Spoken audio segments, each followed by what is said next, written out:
Hello everyone, and welcome back to my channel. I'd love it if you could leave a comment letting me know where you're listening from around the world. Also, don't forget to like and subscribe if you're enjoying this video. Story 1. I never believed in monsters. Ghost stories? Sure. Weird things in the woods? Maybe. But Wendigos? Just another piece of folklore. A campfire tale to keep kids from wandering too far into the trees.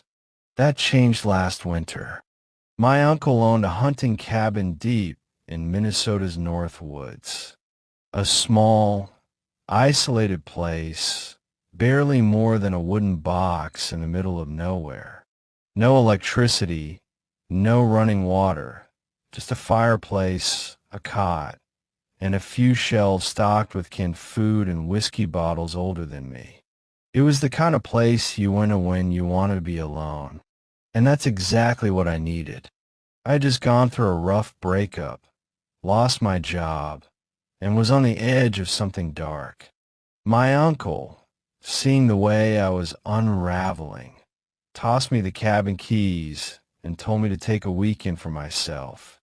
Go clear your head, he said. Fresh air will do you good. It sounded nice. Peaceful. It wasn't. The first day went fine. I unpacked my bag, lit a fire, and spent most of the afternoon reading an old paperback I found on the shelf. The silence was a little unsettling at first, but I told myself I'd get used to it. When the sun went down, the cold crept in fast. The fire popped and crackled. The wind howled through the trees, and outside the window, snowflakes spiraled down in thick white waves. And then, just after midnight, I heard footsteps. At first, I thought it was just the wind playing tricks on me. But no, this was different. Slow, heavy. Each step crunched through the snow like something large was moving just outside. I set my book down and listened. The footsteps circled the cabin. 1 lap, 2 laps, 3. I told myself it was an animal. A deer, maybe. A wolf. But I knew better.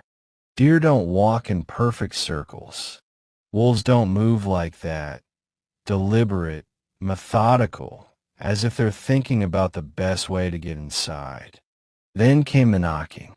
Tap, tap, tap. Soft at first. Just a gentle knock, knock, knock against the wooden door. I didn't move. Didn't breathe. A part of me wanted to ignore it, pretend I hadn't heard. But then the knocking came again, louder this time, more forceful. I reached for my uncle's rifle, which was leaning against the wall. I wasn't a gun guy, but I knew how to use it if I had to. My fingers wrapped around the cold metal barrel, heart pounding so loud I thought whoever was outside might hear it. Then, in the silence, I heard something that nearly made me drop the gun. A voice. It whispered my name. Jacob. Not a normal voice.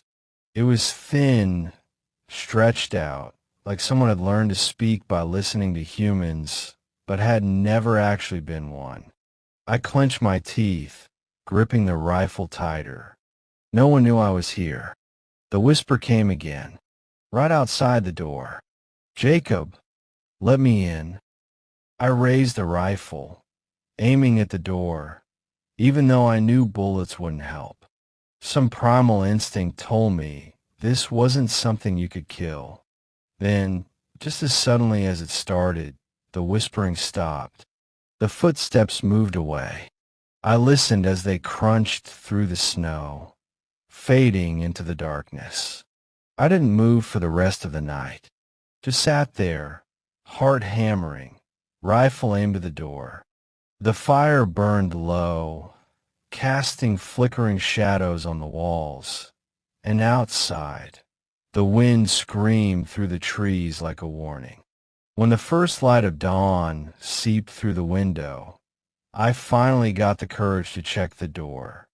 I expected to see footprints in the snow. There were none.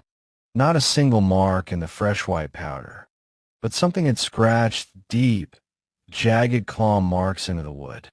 I left that cabin the same day, drove straight back to town, and handed my uncle his keys. I didn't tell him what happened. I didn't have the words. But I know this. I wasn't alone out there. And whatever knocked on that door, it knew my name. Story 2. Kyle and I had been driving for hours, cutting through the empty roads of northern Canada, deep in the dead of winter. The kind of winter that silences the world, where snow swallows every sound, and the darkness beyond the headlights feels like a void. We were heading to a lodge, excited for a weekend of snowmobiling, beer, and no cell service, just the way we liked it. The GPS had long since given up. The last gas station was an hour behind us, and the trees pressed in from both sides, their frozen limbs skeletal against the night sky. The road ahead was a perfect stretch of untouched snow. Not a single tire track, not even animal prints, just an unbroken sheet of white leading us deeper into nowhere. That's when we saw it. At first, I thought it was a deer, a big one. It stood right in the center of the road, completely still, like it had been waiting for us. The way the headlights hit it, I could see its ribs pushing against its fur, every breath slow and ragged. But something was off. It was too tall. Its legs were thin, too thin, like they'd been stretched. The joints looked wrong, bent at angles that made my stomach churn. And its head was tilted just a little too far, like a dog trying to understand a new sound. Kyle tapped the brakes, slowing the car. "Dude," he said, his voice tight, "that thing's not right." I leaned forward, gripping the dashboard. The thing didn't move, didn't blink. Then the headlights hit its face, really hit it, and my stomach dropped into my shoes. It turned its head, completely backward, not in a quick snap, not like a startled animal. It turned slow, deliberate, the muscles in its neck stretching and twisting until it was looking at us upside down.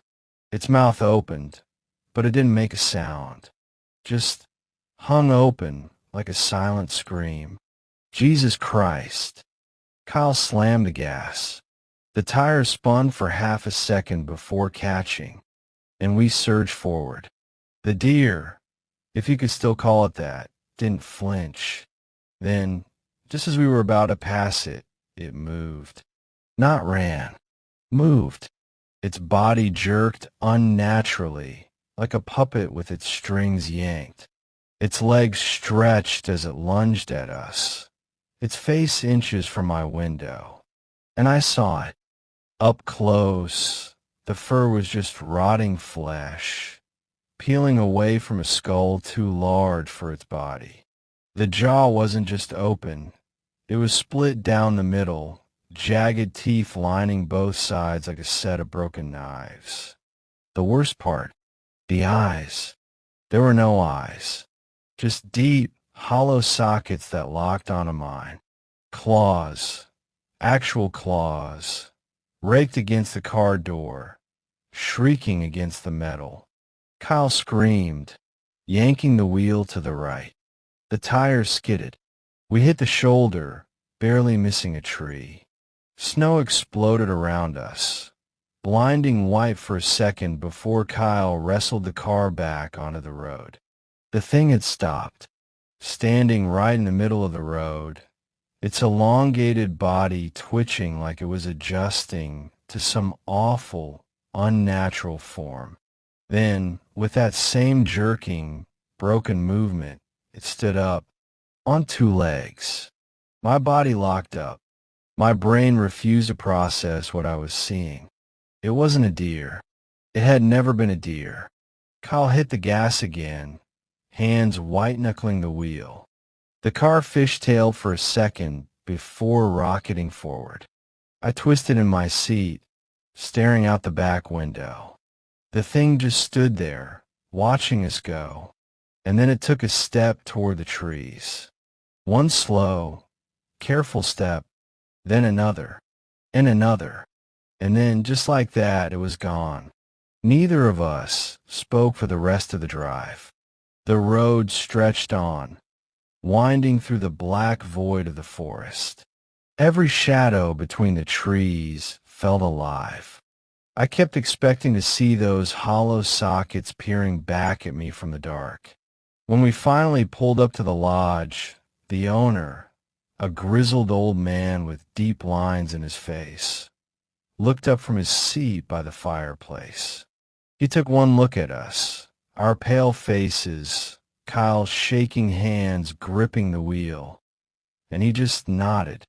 "You boys saw something out there, didn't you?" We didn't answer. We didn't have to. He sighed, tossing another log onto the fire. "Wendigo," he muttered. "Don't stop for anything on these roads." We never spoke about that night again.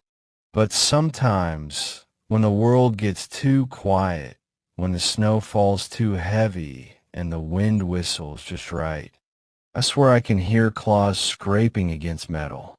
Story 3. When I was 13, my grandfather told me never to whistle in the woods at night. He never explained why, just looked at me with those tired, weathered eyes and said, "It attracts things you don't want to meet." I should have listened. That warning came back to me last winter, clawing its way up from the depths of my memory, like something rotten rising from a frozen lake. I was alone that night, out hunting near our family's cabin deep in the northern woods. The snow was thick, swallowing the world in silence, and the air had that sharp, bitter edge that gets into your bones and stays there. I hadn't seen a single deer all day. No movement, no tracks, just an eerie stillness that stretched between the trees. Out of boredom, I whistled, just a little tune. The sound barely left my lips before I heard it. A whistle, coming back to me. I stopped walking. My breath clouded in front of me, hanging in the air like a ghost. I thought maybe I imagined it. Maybe the wind had carried the echo back in some strange way. So I whistled again. The reply was immediate. Exact. Same pitch, same length. Only closer. I turned slowly, scanning the trees. Nothing but darkness between the trunks. The kind of darkness that isn't just the absence of light, but something deeper. Something alive. I don't know why I did it, but I whistled one more time. The response didn't come as a whistle this time. It came as my own voice, repeating the tune back to me. My body locked up. Cold horror pooled in my gut. The voice wasn't quite right. It was almost mine, but stretched, distorted, like something that had never spoken before and was just figuring out how. Then it whispered my name. I ran. I didn't think, didn't breathe, just bolted toward the cabin, my boots crunching in the snow, my heartbeat a war drum in my ears. Branches snapped behind me. Something was following, fast, not the slow, shuffling movement of an animal. This was different. It was deliberate. It was hunting me.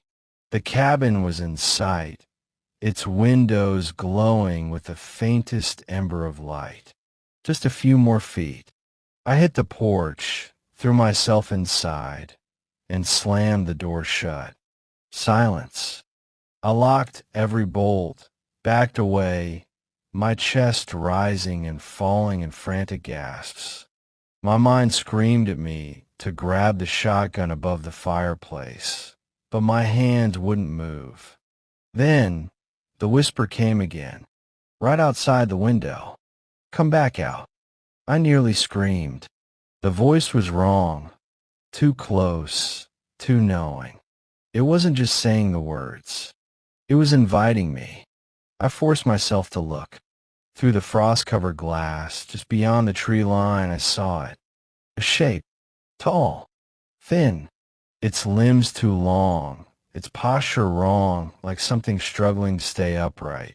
And its head, God, its head was crowned with twisted antlers, tangled in shadows. I wanted to believe it was a trick of the light, some twisted illusion formed by the snow and branches. But then it moved. It tilted its head, shifting unnaturally, and I swear to God, it grinned. I collapsed onto the floor, covered my ears, and squeezed my eyes shut. The whispering didn't stop. It called my name over and over, soft as the falling snow. At some point, exhaustion took over and I passed out. When I woke up, morning light was spilling through the windows. Everything looked normal. The trees, the snow, the empty woods. I almost convinced myself it was a nightmare until I opened the door. The footprints were still there. They started in the snow, deep impressions of cloven hooves. But as they circled the cabin, they changed, warping into long, bony human feet with clawed toes. I never whistled in the woods again.